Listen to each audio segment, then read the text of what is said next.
Hello Internet, another 1590 from Gigachad that came with a very special slider here. Well, for one, it says Code Cyborg. Whatever that means, I have no idea. And I really do not understand the purpose of this slider thingy, and I do not understand how misaligned it is. So when it's this way, I am guessing the LEDs light through the Gigabyte logo, so that's understandable. What's not understandable is why does this look like it's supposed to cover something, or it's kind of on an angle, but it doesn't really match this angle here. I would think it would be 90 degrees, and I would think it would stop right here, but it kind of stops in the middle of nowhere. So if you slide it over here, it doesn't really do anything either, other than exposes this white strip, partially obstructing the G-force. The RTX doesn't really fit into the hole. I don't know. What were they smoking when they were thought that, let's put this on here and it'll be cool, bro. And so, yeah, like I said, weed does magic. It really inspires you to do all sorts of creative things. Yeah, if you run out of ideas what to do in life, you can puff some and see if it will trigger your schizophrenia so that you go on a killing spree, or maybe you'd come up with something as stupid as this and feel good about yourself at the end of the day. Who cares? So, this thing came not working. It's basically the note that I got from the owner of this card. It's dead. So, let's try to undead this 1590 here. There's no damage inside of the connector, so that's good. Let's try to power this thing on, see what it does. The fans are maxing out. Sometimes that can be normal. Sometimes it can be a sign of something very serious going on. Hard to say. So we're going to have to plug this thing into the motherboard and see if the fans will blow as hard when the cord is actually plugged into the motherboard. But at the very least, it doesn't appear to be anything shorted. So it's pulling about almost just over 3 amps, almost 4.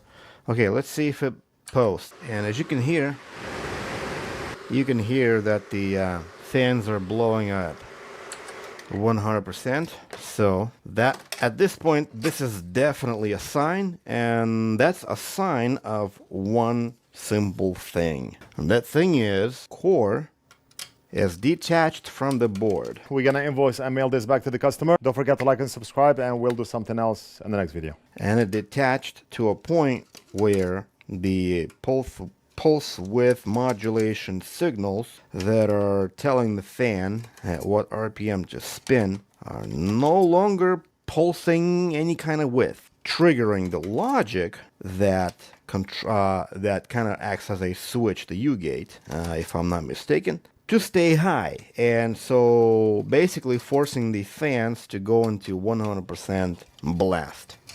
Let's see if that's the case. Card had already been taken apart. In cases like this, RMA would definitely be a smarter option rather than sending it over here for repair, because the damage is invisible. But if the RMA would find any kind of nick, dent on the card, they're gonna say, there's a scratch, sticker the arrow there, and deny the RMA. So, alright, let's it comes off rather easy, almost as if somebody had already taken it apart. Obviously they have. Let's see if we can disconnect these stupid Gigabyte connectors without ripping the board in half. Gee, I hate these things. Okay, so the core is completely dry for whatever reason. No paste. Okay. But that doesn't really explain why the fans were spinning at 100%. So, let's see. Continue on taking this thing apart by removing the back plate. And we're gonna have to take a look around here and see if we can find anything obvious other than, oh, if I'm not mistaken, this thing was in a water block, so that's probably why it came the way it did, with no thermal pads, none of that stuff. So all of that is gone. As you can see here, nothing was on the cooler either. And yeah, that's basically what this was. I do not recall any kind of liquid metal talk with this, but I'm guessing it's the good old detachment of the core from the board, which we won't even be able to see without taking the core off the board. So yeah, see all that thermal putty that's sipped into under the board, under the chips. Not good. That just creates problems. Okay, so and then I don't see anything. I'm just kind of looking for any kind of sign of liquid metal in here. I do not recall customers saying anything about them liquid metals, but I think the just the water block, that's all it was. And the fact that the core came without the thermal paste is a little bit sketchy because it could crack. As a matter of fact, we got this scratch. Don't know what that scratch is. Hopefully it's not too big. I don't know. All right, so let's see what this thing is doing if we power it on. I'm gonna activate the multimeter. Let's see if we can get any kind of shorts anywhere. Alright, so what about the memory? Memory's good? Memory is good. Okay. 5, 12, 12. This one here probably packed. This one's 1.2, 1.8. Another 1.2, 1.8. I think this is 1.2, this is 1.8. Memory already checked, so we're good here. This is probably 5. And yeah, it looks good to me. But we still have 6 beeps. Let's see if we test the data line and see if maybe there are any signs of a broken connection between the data lines. That would be a signal, but no, it looks good. Okay, so let's see if we can power this thing on, see how it behaves. I'm gonna give it all the amps in the world that it wants, and I have about 20 of them. So we're gonna be checking for voltages. Actually, we're just gonna be looking at this thing with the thermal camera. It'll be a lot easier and faster. Increase the limit of amps to about 6, 7, 8, whatever, since we already know nothing is shorted. And let's see what the card is doing when we power it on. I don't see anything illegal. Yeah, everything's looking pretty good. Pulling like 2.3 amp. Very low, by the way, for whatever reason. Yeah, but I can see that all the driver MOSFETs are working. All of the memory coils are starting to glow, so they are definitely working. What I do not see is you can notice this, that I only have about half of the memory chips glow, while the other half does not. Take a closer look at the memory module. See what they're doing? So this memory module is glowing very strangely. These modules are glowing randomly. These are completely silent. So very strange. Why is that? I don't know. I wonder if anything changes now that the board has warmed up a little bit, because it seems to pull a lot more power now than it was before. And no, I don't see any change. It just tries to pull a whole lot more power. I want to give it more amps, 14 or something. But I don't see any memory chips behaving any differently. As a matter of fact, everything is just kind of behaving the same. So what I want to do, since the board is now hot, let's see if I can boot the card when it's hot, and if that's going to give us any image on the screen, then it would be a sign of something. I'm not exactly sure what, but it's definitely going to be a sign, most likely of a poor solder joint somewhere under the core. So let's see if we can.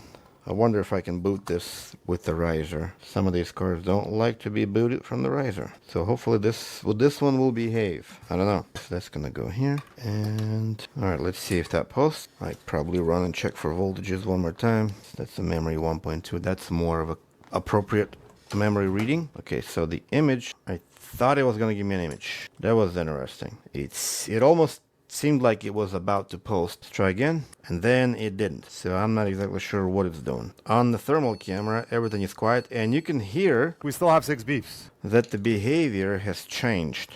Okay, what if we switch to BIOS? Sure, everything's plugged in. It seems to be behaving differently. So let's see if we switch to BIOS, what will happen. And it's doing the exact same thing. So next thing to try would be to plug it directly, or almost directly, into the board, and try again, see if that posts. I highly doubt it, but worth a try. We need some kind of a cooler. Let's just try this aluminum block. Hopefully it's gonna hold long enough. Alright, it's doing the exact same thing. So, well, looks like we've seen enough by now. The power consumption started changing dramatically once the board started warming up. We've also noticed different behavior between the two boots. First time it kind of wanted to post.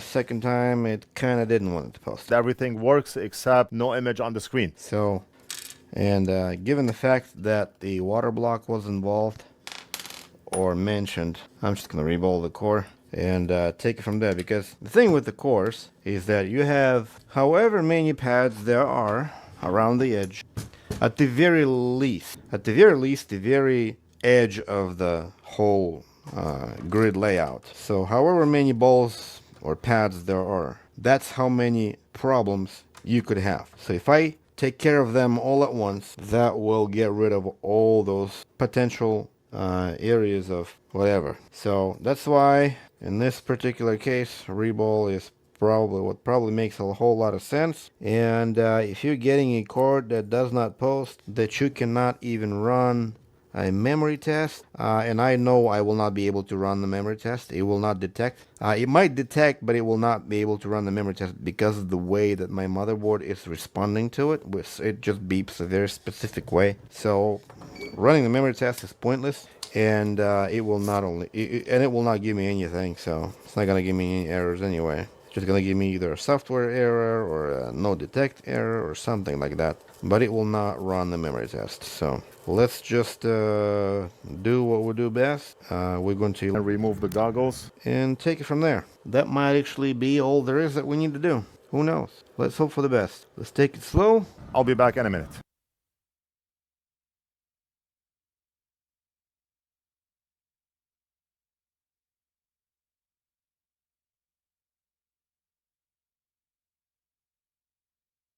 Okay, here we are with our graphics card. Let's see if we can check the resistances really quick. By the way, I already cleaned it in the ultrasonic. Look at it. It is so good.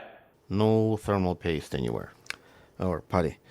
So, which means I'm gonna have to find the correct size pads, and that's gonna take a lot of time. Regardless, what do we have on memory? 5, 4. Okay, good. Just like before. 21. Nothing here. Nothing here. And 5 in here. Okay. I can probably check for a short under the core using the milliohm meter. I could use that multimeter, but that multimeter is a little bit slow. So we're reading 0.23 and a 0.458. So almost half an ohm on the MSVDD. Alright, so here goes nothing. Okay, looks good.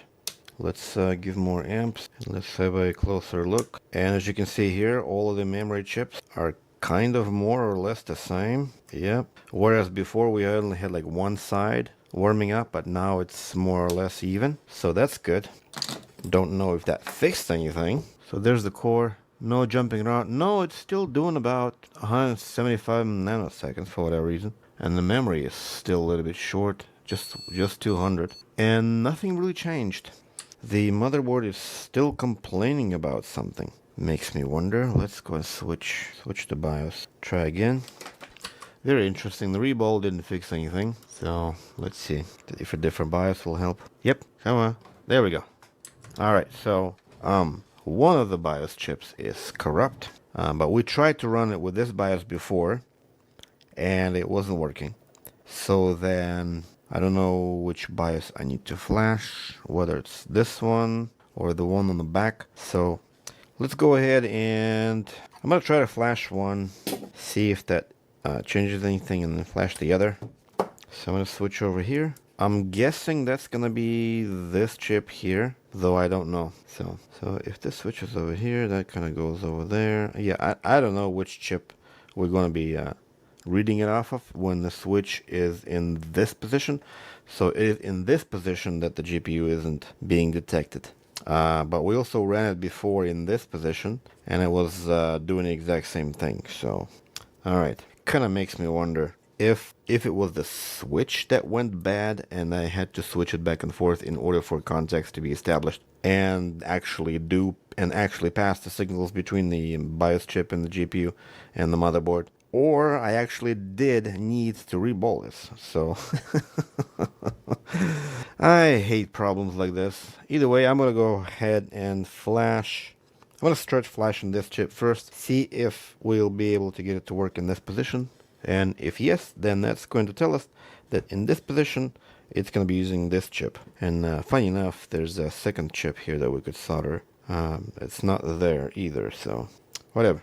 Let's do that. So what's interesting about this BIOS chip is that when I read it, it had only one word in it. That word was at the very bottom of the data. It says configuration. That's it. No information, nothing. Just one word and everything was blank. Very interesting. So regardless, let's see if the chip that's on the back on the right side of the board corresponds to the position of the switch, pointing to the right as well. So if it posts, then we narrowed it down. A lot of times it's kind of the opposite direction. Okay, so it's complaining. Okay, so let's undo this. Flip the switch here. I'm not exactly sure why it's doing that though. Flip here. Let's see if it posts in that position. At which point I'll be very confused. And I am very confused because the card is posting.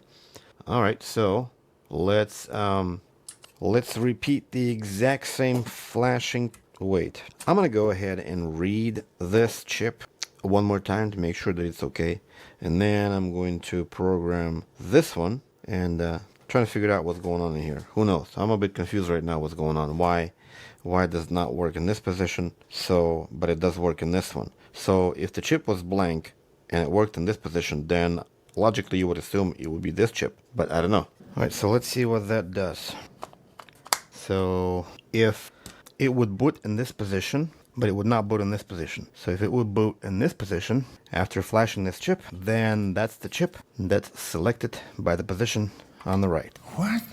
That can't be true. But it is. Here we go. And I'm starting to think my programmer is acting up, but we'll see. No errors so far, no funny beeps, and there we go. Cool. So we solved the problem. And looks like the problem was either the BIOS got corrupt or something got inside of the BIOS switch that needed to go back and forth a couple of times.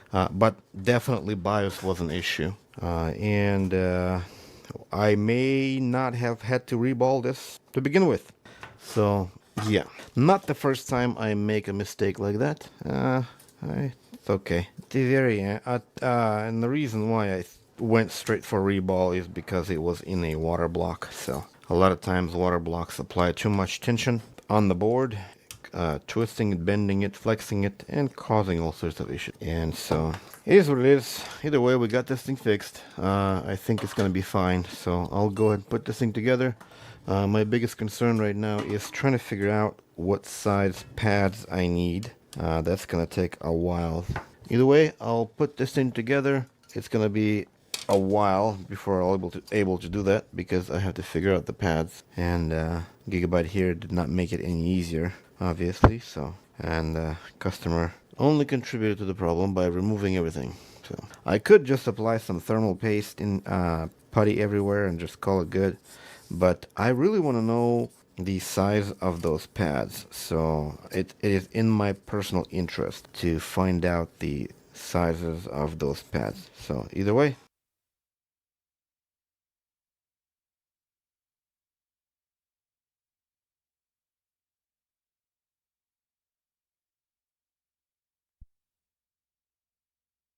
I think in the end the reball was still necessary because after reballing the core, the fans have stopped spinning out of control and the BIOS was just a cherry on top. So I think I did everything right, and just like Hitler, I did nothing wrong.